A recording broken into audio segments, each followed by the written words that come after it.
Being an inclusive leader is being familiar with what I call ally attributes and practicing them and honing them, because it's a journey, not a destination. The subject of today's video is race.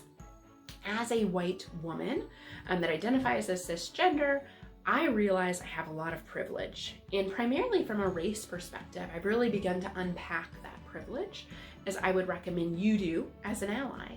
Doesn't mean I haven't worked hard. It doesn't mean that there's this myth of meritocracy, but it does mean that I've had a leg up in some situations, that I've had an advantage purely based on the color of my skin.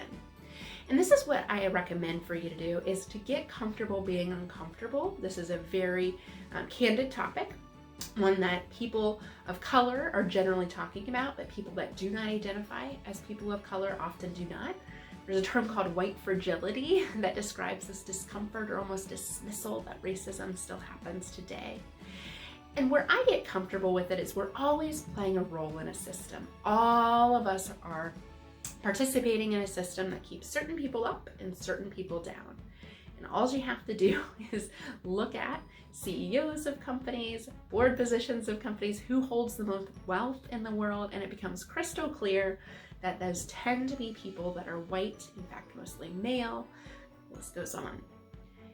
And when you understand that we're all playing a role, and it's not me being a racist, it's not me that's the problem, but I can leverage my privilege to support others that may not feel as welcome, that may not feel as seen, heard, and belong, that I can extend that and have an open conversation about what the experiences are like and how I can be supportive of an ally.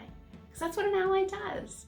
They engage, they're comfortable with discomfort, they ask versus tell, and they create a safe place, a brave place where people can be seen, heard, and belong of all races.